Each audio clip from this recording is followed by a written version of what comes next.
Hello, uh, I'm Dr. Ajay Sharma, Department of Electronics and Communication Engineering, GENS Engineering Management Technical Campus, Greater Noida. The subject that I deal in this particular semester, in the seventh semester, the name of the subject is Optoelectronics and Optical Communication.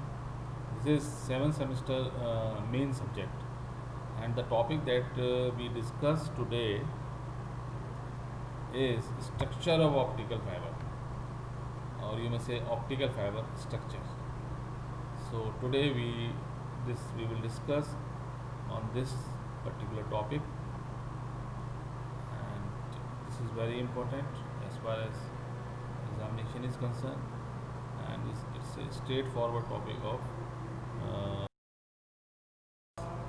now. So this particular diagram shows the structure of optical fiber. So basically, if you see this structure has three parts. One part is core, second one is cladding, and third one is outer surface, which we called as a coating surface. This is coating surface is just for the protection of the optical fiber. So basically, these are actually cylindrical in shape. These are the cylinders of core, cladding, and coating. This is the outer surface. So middle of the region of optical fiber is which we call as a core region, and this is cylindrical in shape, and middle region is cladding region. This is also cylindrical in shape, and outer surface is coated region, which we call as a coating. So basically the structure of optical fiber consists of three parts. Number one is core, second is cladding, and the buffer part, which we call as a outer protection. So this is basically the structure of all optical fibers.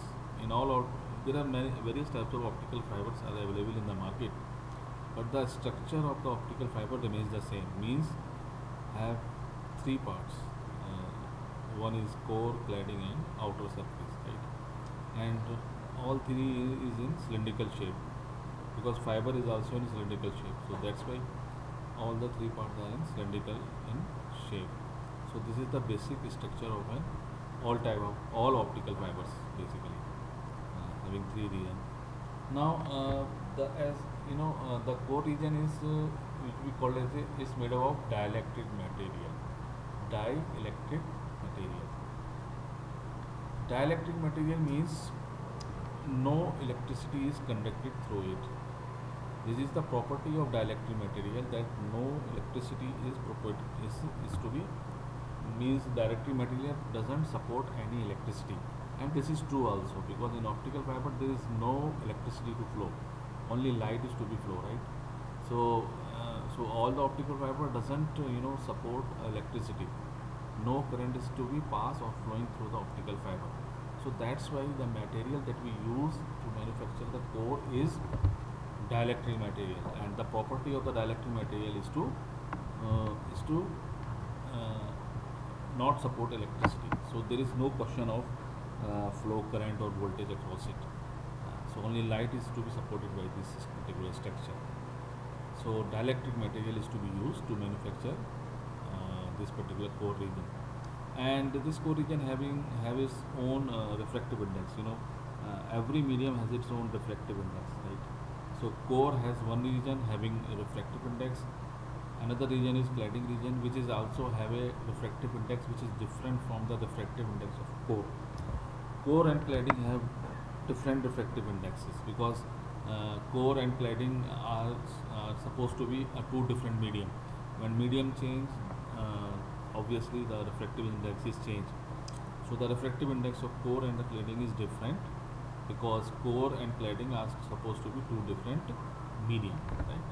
So but the main light that contain the information is to be flow in core region. There is no light in cladding region. Means all the light which is to be passed through the optical fiber contained by this core region, and nothing is to be reach out in cladding region.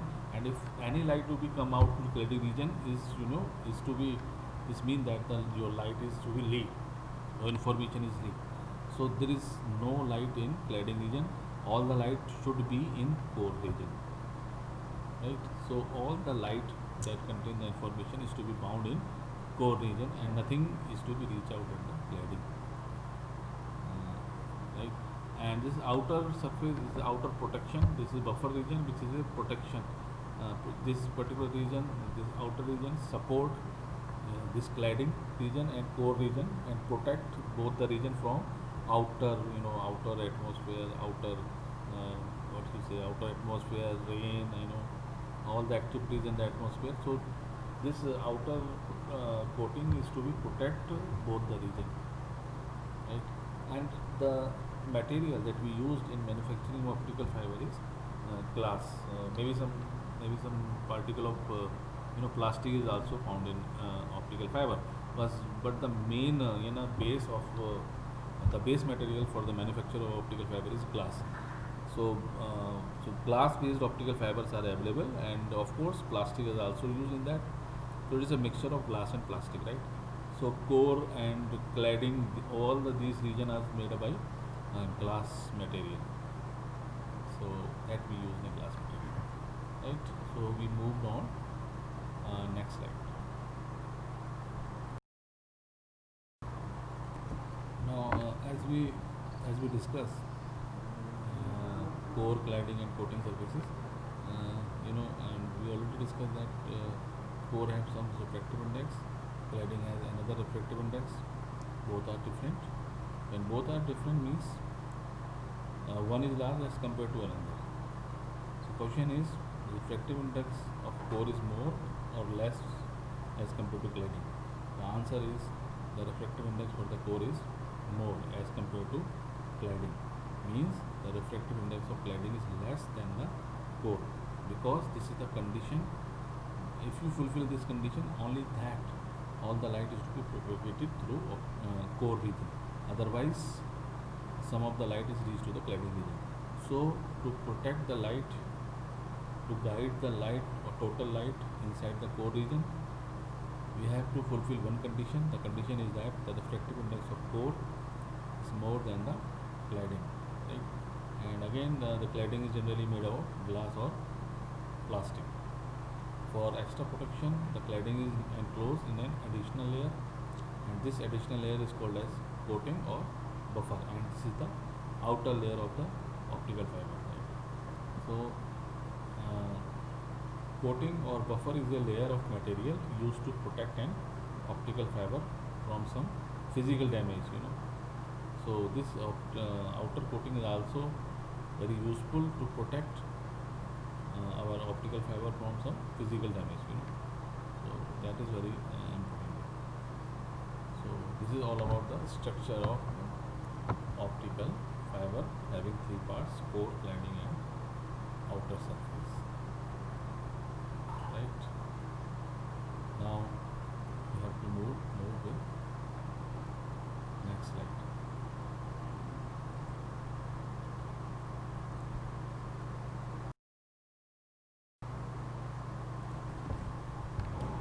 Now after seeing the structure of optical fiber, now we have to understand how light can be propagated through a optical fiber.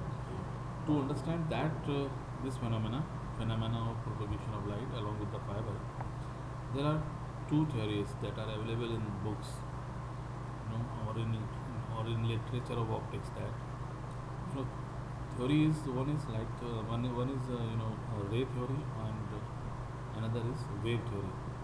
In ray theory, the light is considered to be a ray, and in wave theory, the light is considered to be a wave.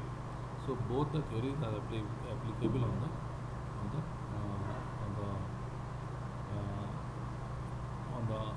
optical signal. So optical signal sometimes represented as a ray and sometimes represented as a wave. So both the theory. So when the light signal is considered to be a ray, means whatever the ray theory is to be applicable to the optical signal. And when the optical signal is considered to be a wave, then whatever the wave theory is to be totally applicable to this optical signal. So two theories, one is ray theory and another is wave theory. Both are applicable to the optical signal. So to understand the total or fully concept of propagation of light, actually we understand and we use both the theories, ray theory and wave theory. So sometimes when we understand, when we assume that light signal or optical signal is a ray, then ray theory is applicable, and when ray theory is applicable, then the propagation of light along the fiber, and to understand that phenomena propagation light through the fiber, when you assume that the light signal or optical signal is considered to be a ray, means you have to see this ray, and ray as to be propagated from one medium to another medium. So one is denser medium, another is rare medium, depending on the refractive index. Because core is one region having refractive index more, so that region is considered to be a very dense medium having more refractive index, and cladding is another region having a refractive index which is less than the core. So cladding region considered to be a rarer region. So denser region and a rare region. Two regions are available in the optical fiber structure. So when the ray enter into the optical fiber, it reaches to the denser medium, that is core region, and then try to reach to the this region, middle region, which we call as a cladding region, right? So when you take light as a ray, then the theory of refraction, reflection, scattering, so all these type of terms are applicable to the light signal. So and this happens when you consider light as a ray. So the refraction, reflection, diffraction, so all these terms are applicable for a ray, right? So to understand the propagation of light along a fiber, we have to discuss in we will discuss later in slides that the phenomena of reflection, refraction, or diffraction, or the phenomena of total internal reflection. And total internal reflection is a phenomena that are applicable in the propagation of light along a fiber. So now the second theory, which we call as a wave theory, where the light signal is to be assumed to be a electromagnetic wave. So when the light is assumed to be electromagnetic wave, obviously all the wave theory come in the picture, and that wave theory is applicable to the light signal, or you say optical signal. So when you consider light as a wave, means wave theory, and according to wave theories, number of modes are possible inside the optical fiber. As students seen in the case of microwave, where we deal with a wave having the frequency 10 to the power 6 hertz, 9 hertz, or sometimes gigahertz. In the same way, light considered to be a wave having the frequency nearly about 10 to the power 12 hertz, right? So the frequency of the optical signal is 10 to the power 12 hertz. So when you consider optical signal is a wave, means you consider this signal, this wave having the frequency 10 to the power 12 hertz, and all the mode theory come in the picture, because mode theory is applicable in the wave, as we seen in the case of microwave, right? So the mode theory is applicable in that, and when both mode theory come in the picture, when you assume optical signal as a wave, then the properties of absorption, attenuation, and dispersion, all these terms come in the picture. And we also in coming lectures we also understand these terms. So when you consider wave, optical signal is a ray, reflection, refraction, diffraction come in the picture. We also understand that in the next session. And when you consider wave as signal, optical signal is a wave, then absorption, attenuation, and dispersion come in the picture. So these are the technical terms, and we have to understand that terms in next session or in lectures. First, when we consider wave as a ray, then we should understand reflection reflection, reflection and diffraction. And when the ray considered to be a wave, then we should understand absorption, attenuation and dispersion. So these are some technical terms. Half of the technical terms belong to ray and half of the technical terms belong to wave. So we sometimes consider our optical signal or light signal as a ray, and sometimes we consider as a wave, and that we will discuss in next session. So this is all about this propagation of light along a fiber,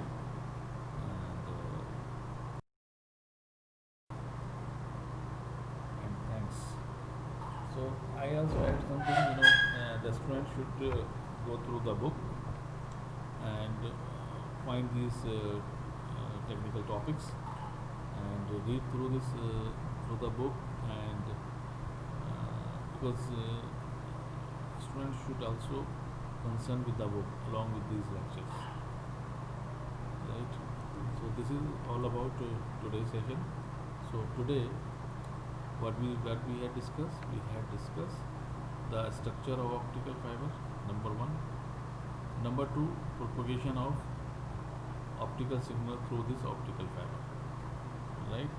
So again I just repeat, as far as the structure is concerned, the structure is have three regions. One is core region, and the middle region, and the outer region. And as far as the propagation is concerned, two theories come in the picture. One is ray theory, another is wave theory, right?